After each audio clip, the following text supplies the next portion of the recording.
Welcome to Fair Observer Exclusive. I'm Glenn Carle.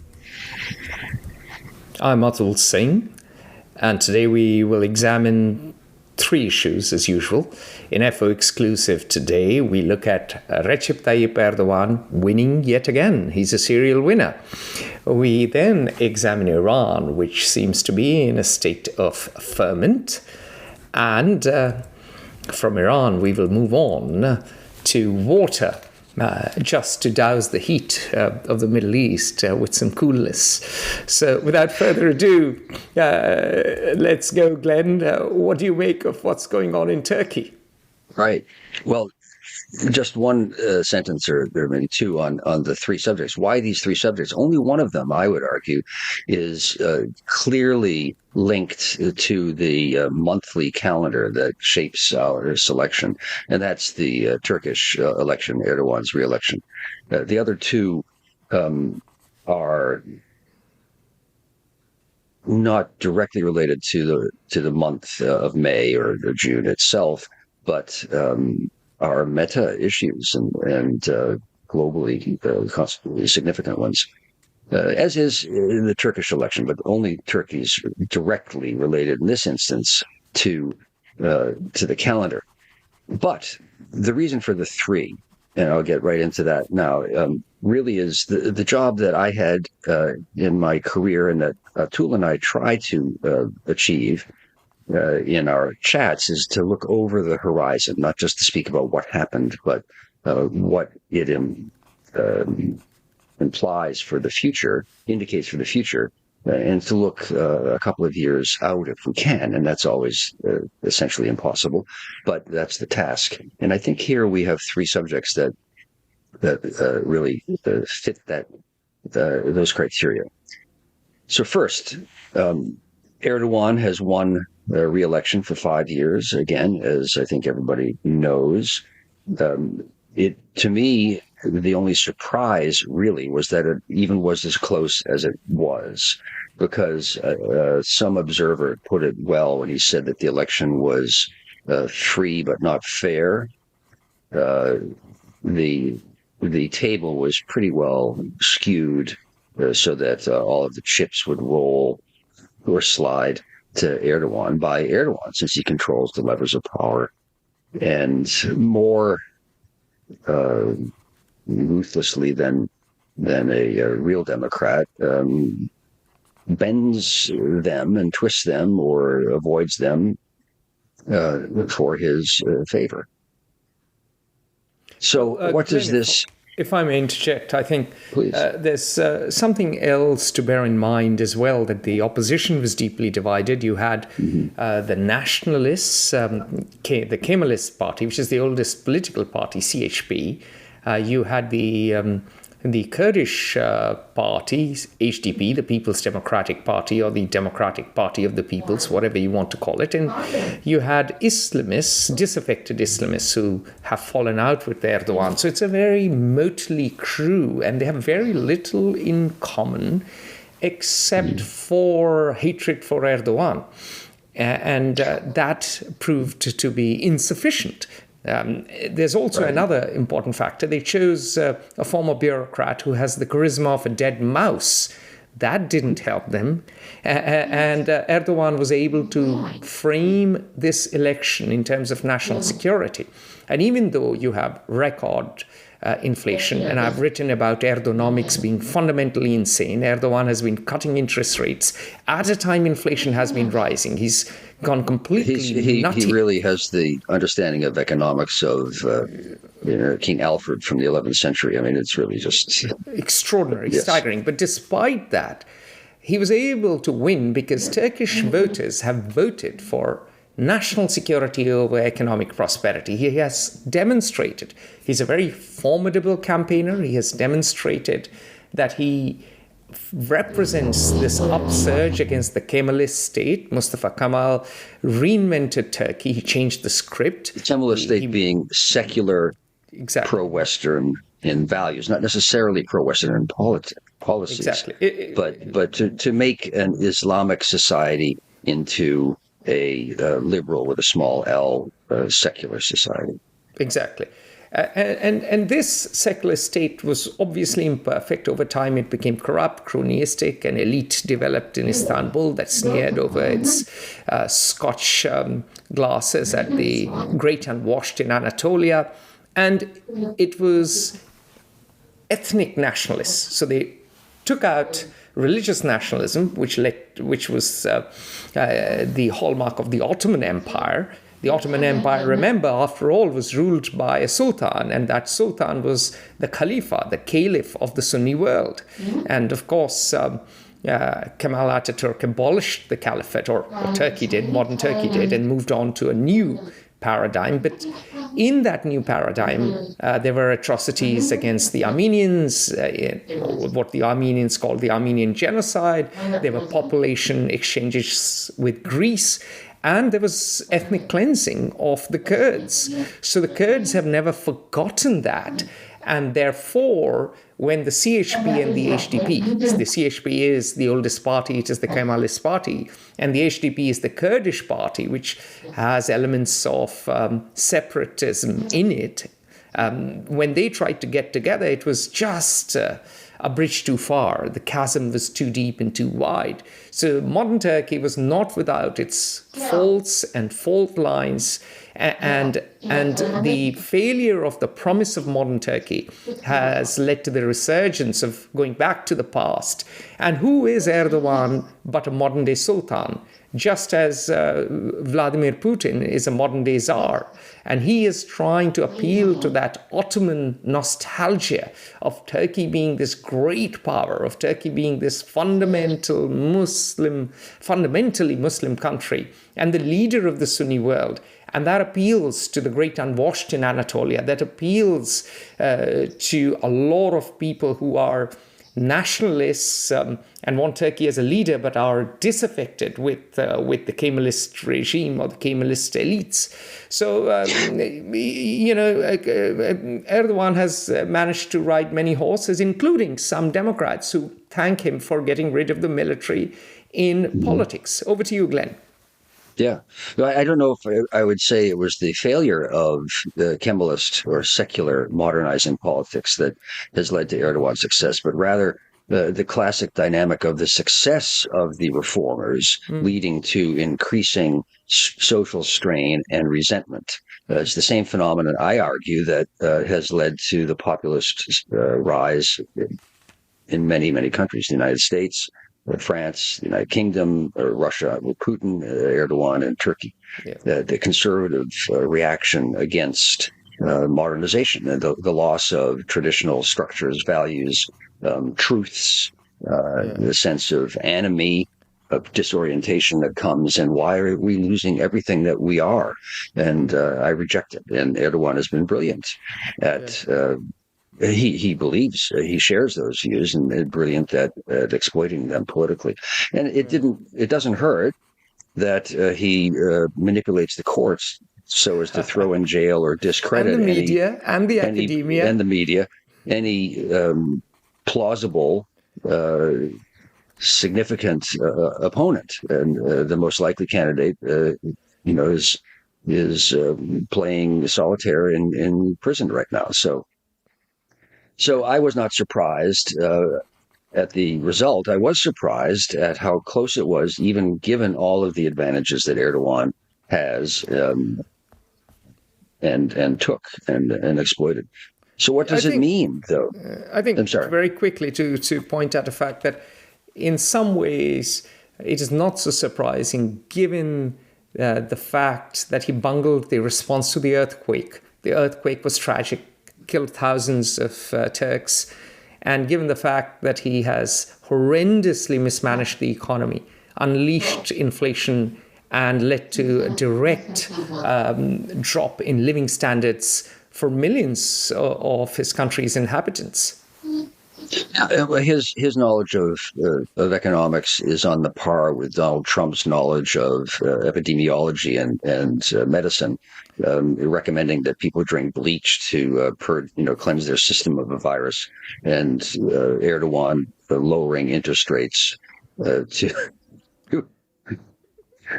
I'm not sure what he was trying to do, but I guess he was trying to fight inflation. But it's okay. But why do we care about Turkey? Well, Turkey is, as I think all of you probably know, it's the largest country geographically, and I think in population, in Europe, if we consider Turkey a European state, which is very, very questionable.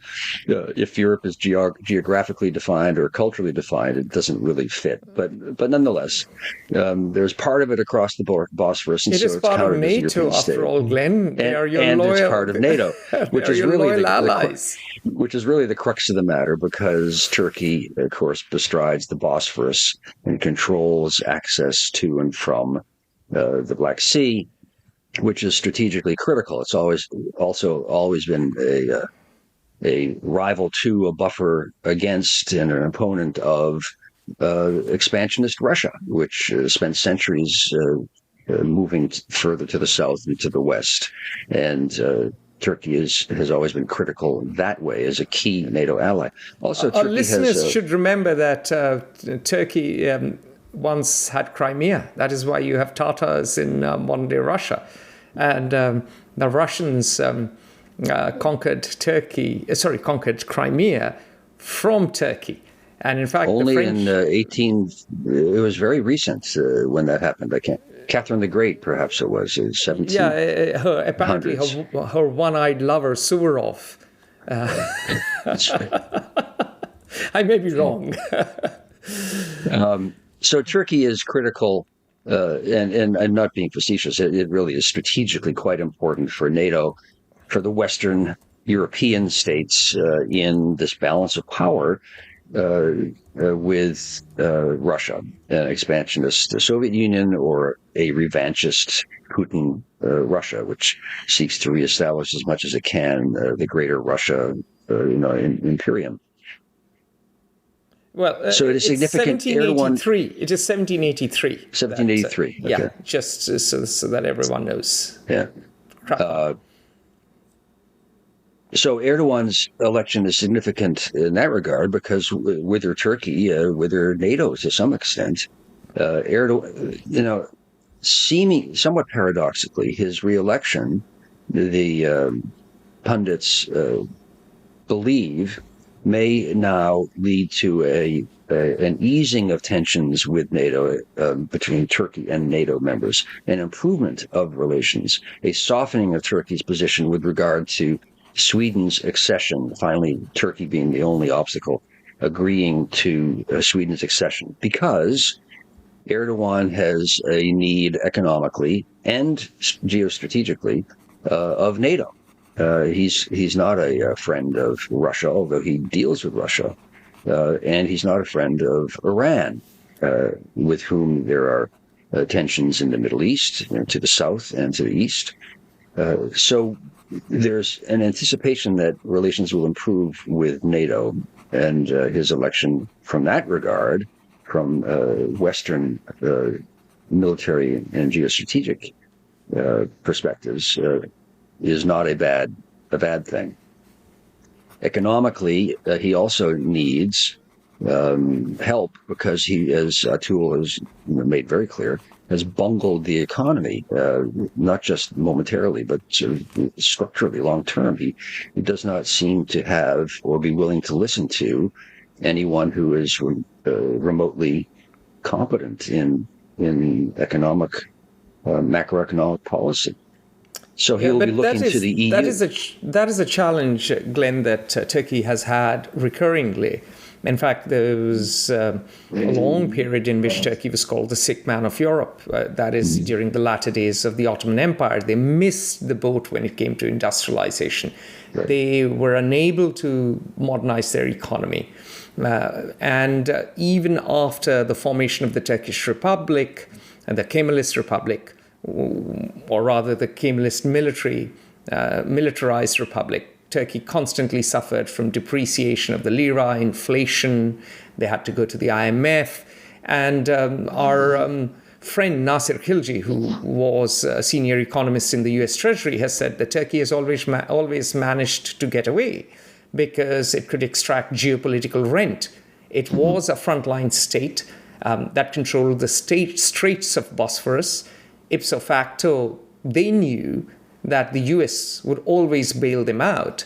And tourism is perhaps their most vibrant industry, along with maybe exports of boron. So it's not a well-diversified economy. Yes, they export some drones and some firearms, but I think, not that much. I think Erdogan's success, I argue in part, the rise of sympathetic politicians to Islamist perspectives, is in reaction to actually the increasing success economically of Turkey. It has been a very economically dynamic place for previous generation, and it was embracing the perspectives necessary for and the practices necessary for economic development. And Erdogan wants that, but there's a contradiction in his worldview with the requisites of economic progress. However, as education has spread, that raises the tensions that I have alluded to a couple of times, as well as the opportunities. So, his reelection, I think, also is both an embodiment of and an indication that the middle powers of the earth are increasingly independent and substantial actors internationally, economically, and strategically. We see this with Turkey exercising significant influence, projecting its power in Syria, in the Middle East, in Libya, in the Mediterranean. And that will continue now. It probably would continue under any Turkish leader, but it certainly will continue under Erdogan, and is a sign that Saudi Arabia, Turkey, other, quote, middling powers can leverage their power and exercise it in ways that was not the case even 15 years ago. So Erdogan's election is not just a day, a day's news. It is, and it's not a break with policies. It is an affirmation of trends, I would say, geostrategically. Yeah, and we are coming to the 20-minute mark, and Peter Isaacson has remarked, is it the end of the economy stupid? Well, the economy stupid, Peter, worked in the US, in places such as Turkey.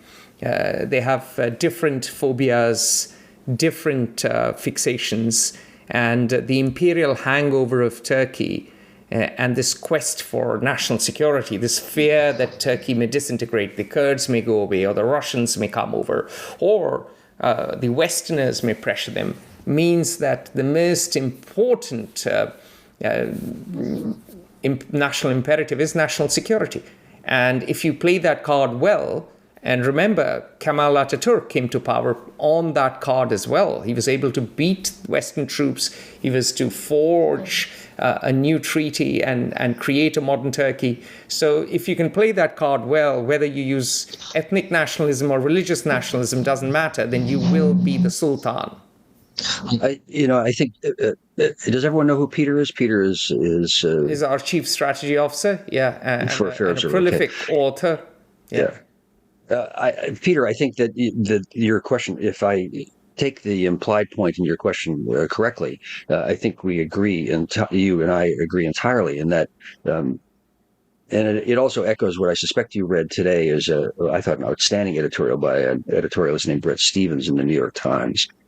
And I would agree that it is the end of the economy stupid in the narrow sense. And even in America, it is the economy is not the be all and end all, and the surge in populism once again is not fundamentally an economic issue. It is a cultural one, and the losers perhaps in the economic terms, but also socially and with regard to power in society, are those who are the most resentful and try to reassert and or protect, what they think they're losing and what they most deeply believe in. In the case of Turkey, the Islamists, Erdoğan. In the case of the United States, white nationalists, racist men, mostly, who see an America that is not what it really ever was, but certainly not what it was until just my lifetime or the last 20 years. But Glenn, this, I think, is the case. There's also the woke totalitarianism of the left, which defines what pronouns you can use, which is fixated with bathrooms. So there is a mirror. I mean, both extremes are pretty much in some ways alike. One probably has more guns than the other. That's the big difference. Join the conversation at Fair Observer and subscribe to our YouTube channel.